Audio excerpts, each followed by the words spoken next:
ओम शांति। आज 22 सितंबर 2025 की बाबा की साकार वाणी है। बाबा कहते हैं, मीठे बच्चे अपने दिल पर हाथ रखकर पूछो कि बाबा जो सुनाते हैं क्या हम सब पहले जानते थे। जो सुना उसे अर्थ सहित समझकर खुशी में रहो।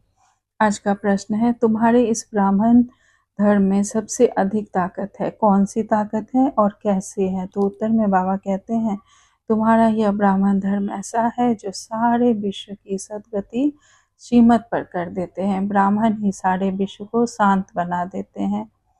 तुम ब्राह्मण कुलभूषण देवताओं से भी ऊंच हो।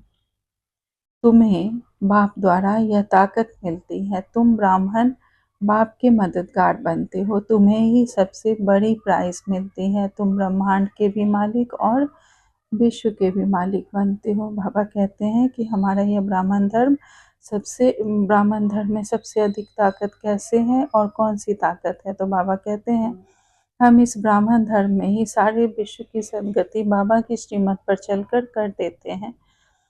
हम सभी ब्राह्मण जब संगठित रूप में बैठकर या ऐसे भी हम पूरे विश्व को जब हम शांति का वाइब्रेशन देते हैं तो पूरे विश्व में शांति फैलती है।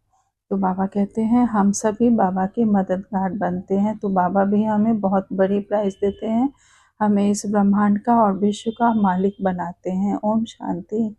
आज धारणा के लिए मुख्य सार में बाबा ने पहली पॉइंट कही है, अपने को देखना है कि हमारे में कोई अवगुण तो नहीं है। हम देवताएं जैसे मीठे हैं ऐसा मीठा मैं बना हूँ। बाबा कहते हैं सदा हमें अपनी चेकिंग करते रहना है, ना कि दूसरों के अवगुण को देखना है कि हमारे में कोई अब अवगुण तो नहीं है।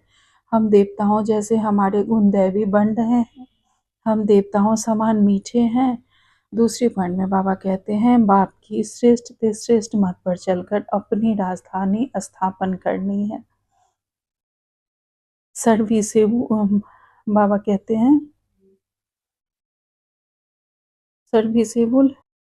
बाबा कहते हैं बाप की श्रेष्ठ से श्रेष्ठ मत पर चलकर अपनी राजधानी स्थापन करनी है। सर्विसेबल बनने के लिए सृष्टि के आदि मध्य अंत का हेवन और हेल का ज्ञान बुद्धि में फिराना है। बाबा की श्रेष्ठ मत श्रीमत पर चलकर हमें अपनी राजधानी स्थापन करनी है और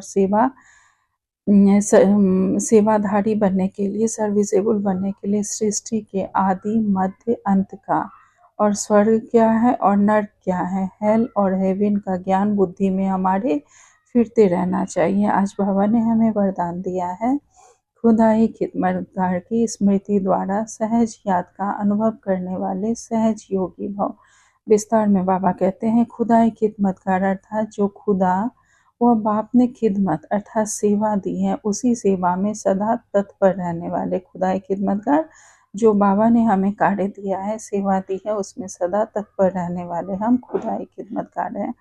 तो बाबा कहते हैं सदा यही नशा रहे कि हमें स्वयं खुदा ने खिदमत दी है, स्वयं परमात्मा ने हमें यह सेवा दी है।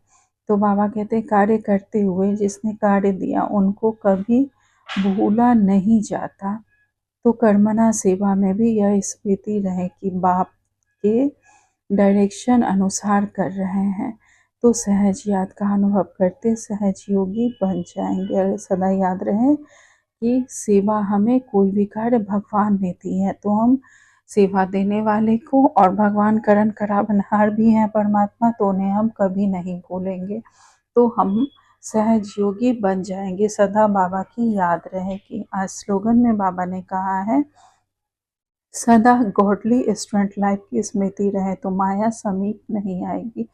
सदा हमें याद रहे कि हम गॉडली स्टूडेंट हैं, ईश्वर के द्वारा हम पढ़ रहे हैं, हम ईश्वरीय बच्चे हैं बाबा के। तो बाबा कहते हैं तब सदा हमें यह स्मृति अगर रहती है कि हम गॉडली स्टूडेंट है, हमारी स्टूडेंट लाइफ है हमारी, तो माया हमारे समीप नहीं आएगी। आज का व्यक्ति सारे हैं जितना स्थापना के निमित्त बने हुए ज्वाला रूप होंगे उतना ही विनाश ज्वाला प्रज्वलित होगी। संगठन रूप में ज्वाला रूप की याद विश्व के विनाश के कार्य संपन्न करेगी। इसके लिए हर सेवा केंद्र पर विशेष योग कि प्रोग्राम चलते रहे तो विनाश वाला को पंखा लगेगा। अगर संगठित रूप में योग होता है सेंटरों पर, तो बाबा कहते हैं विनाश वाला को पंखा लगेगा, अर्थात तेजी से होगा।